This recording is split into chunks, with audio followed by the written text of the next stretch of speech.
श्री शिवाय नमस्तुभ्यम। जय माता रानी। दोस्तों, आपके अपने चैनल धर्म साधना में आपका बहुत बहुत स्वागत है। माँ भगवती दुर्गा की कृपा आप और आपके पूरे परिवार पर सदा सर्वदा बनी रहे। दोस्तों, कार्तिक मास में आने वाला प्रदोष व्रत बहुत महत्वपूर्ण होता है, क्योंकि ये पूरा महीना भगवान कृष्ण को समर्पित होता है, भगवान श्री हरि विष्णु को समर्पित होता है। और इस महीने में जब हम भगवान शिव की पूजा आराधना प्रदोष व्रत के दिन करते हैं, तो इससे भगवान भोलेनाथ, माता पार्वती की तो कृपा हमें प्राप्त होती ही है, इसके साथ ही भगवान श्री हरि विष्णु और माँ लक्ष्मी की भी विशेष कृपा हमें प्राप्त होती है।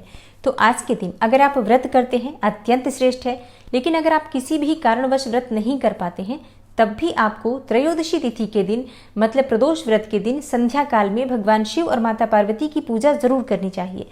मात्र पूजा करने से ही आपकी जो भी परेशानियां हैं दूर हो जाती हैं और जो भी आपकी मनोकामना है बहुत शीघ्र वो पूर्ण होती है।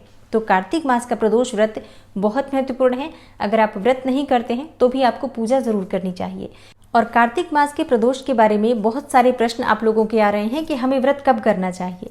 22 अक्टूबर को प्रदोष का व्रत धारण करें कि 23 अक्टूबर को प्रदोष का व्रत करें।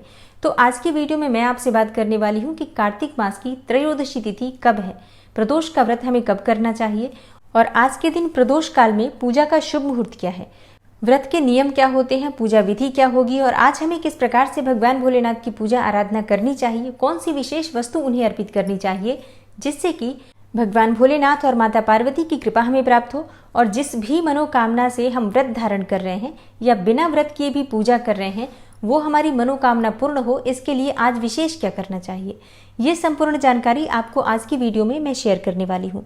तो वीडियो को पूरा ज़रूर देखिए और अगर आपको आज की वीडियो अच्छी लगे तो इसे लाइक भी ज़रूर कीजिए। दोस्तों, आपके लाइक्स, आपके कमेंट्स मेरे लिए बहुत महत्वपूर्ण हैं, क्योंकि ये एकमात्र जरिया है जिनसे मुझे पता चलता है कि आपको ये वीडियो अच्छी लगती हैं और आपके लिए ये वीडियो उपयोगी है। तो अगर वीडियो अच्छी लगती है तो लाइक तो ज़रूर ही किया करें और इसके साथ ही कमेंट बॉक्स में माता रानी के नाम का जयकारा भी ज़रूर लगाएं। इससे आपको सकारात्मक ऊर्जा की प्राप्ति होती है। और अगर आपका कोई भी सुझाव हो, कोई भी प्रश्न हो या कोई विशेष वीडियो देखना चाहते हो तो उसके लिए भी आप कमेंट बॉक्स में ज़रूर लिखें। चैनल पर पहली बार आए हैं और अगर अभी तक आपने चैनल को सब्सक्राइब नहीं किया है तो आज की वीडियो अगर आपको अच्छी लगे तो चैनल को सब्सक्राइब जरूर कर लीजिए और बेल बटन को भी प्रेस कर लीजिए। तो इससे ये होगा कि इस चैनल पर जो नई वीडियो अपलोड होंगी उनकी नोटिफिकेशन आपको सही समय पर प्राप्त होगी। तो बात करते हैं सबसे पहले कि त्रयोदशी तिथि कब प्रारंभ हो रही है, कब समाप्त हो रही है और व्रत हमें कब धारण करना है।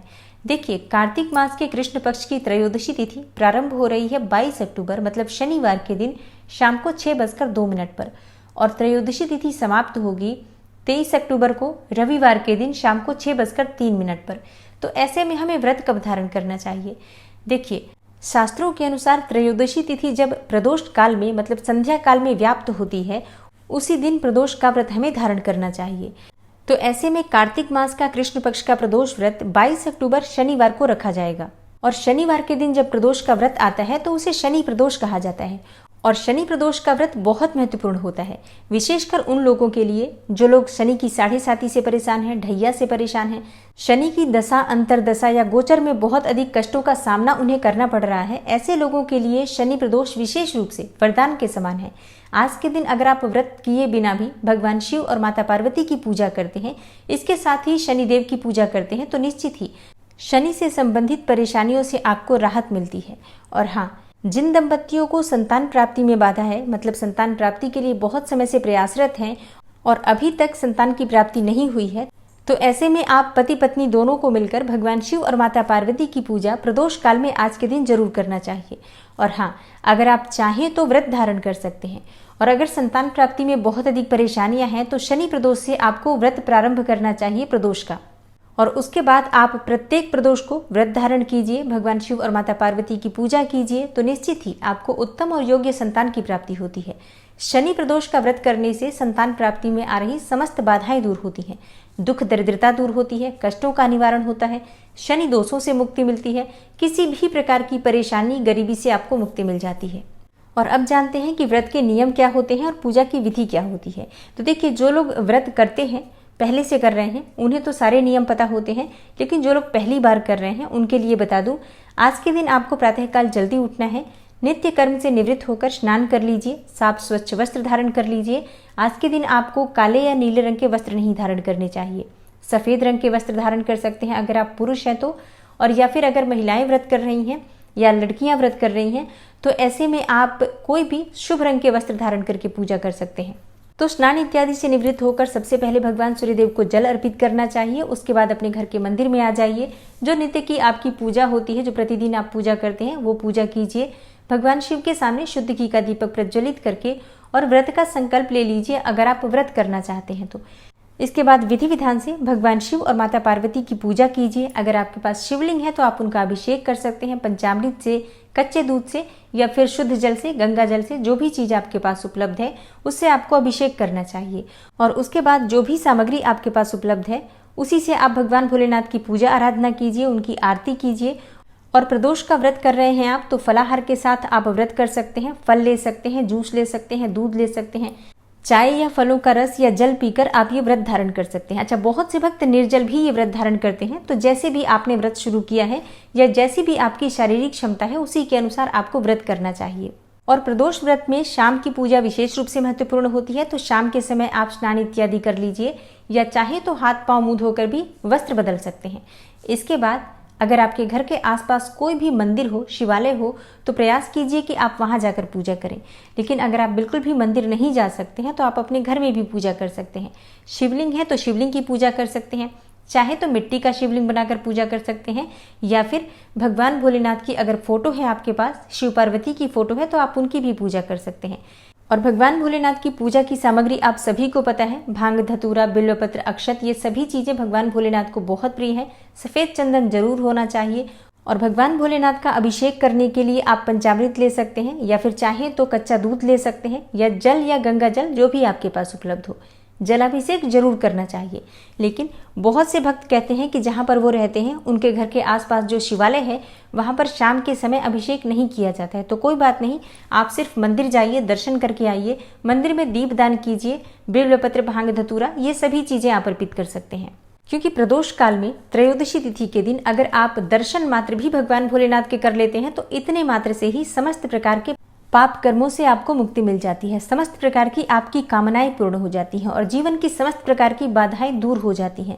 और शनि प्रदोष के दिन अगर आप भगवान भोलेनाथ को शमी के पत्ते अर्पित करते हैं या शमी का पुष्प अगर आपके पास उपलब्ध हो तो शमी के पुष्प अर्पित करते हैं तो मन चाही कामना आपकी पूर्ण होती है। और आज के दिन भगवान भोलेनाथ को आप फलों का भोग अर्पित कर सकते हैं। सफेद मिठाई भगवान भोलेनाथ को बहुत प्रिय है तो सफेद मिठाई का भोग अर्पित कर सकते हैं।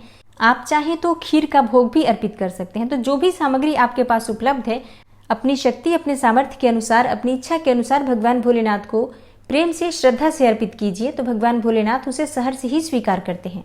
और शाम की पूजा पूर्ण करने के बाद आप कपूर से भगवान भोलेनाथ की आरती कीजिए। और व्रत की कथा का पाठ भी जरूर करना चाहिए। आप चाहें तो सुबह भी पढ़ सकते हैं व्रत की कथा या चाहे तो शाम को भी पढ़ सकते हैं। और अब बात करते हैं कि प्रदोष व्रत का पारण कब करना चाहिए, व्रत कब खोलना चाहिए। तो देखिए, शास्त्रों के अनुसार प्रदोष व्रत का पारण अगले दिन किया जाता है। मतलब दिन भर आप व्रत रहते हैं, शाम के समय जब आप पूजा करते हैं उसके बाद आप फलाहार कर सकते हैं और अगले दिन आप ये व्रत खोलते हैं। जब सुबह उठते हैं, स्नान इत्यादि करके भगवान भोलेनाथ को भोग अर्पित करते हैं, उनकी पूजा करते हैं, उसके बाद शुद्ध सात्विक भोजन बनाकर आप भोजन कर सकते हैं। शास्त्रों के अनुसार यही नियम है, लेकिन भक्तों के अपने अपने अलग अलग नियम हैं। बहुत से भक्त हैं जो शाम के समय पूजा करने के बाद भी भोजन कर लेते हैं, मीठा अन्न खाकर व्रत खोल लेते हैं और कई भक्त अगले दिन खोलते हैं। तो जिस प्रकार से आपने ये व्रत शुरू किया है उसी प्रकार से आगे भी आप ये व्रत कर सकते हैं, कोई समस्या नहीं है।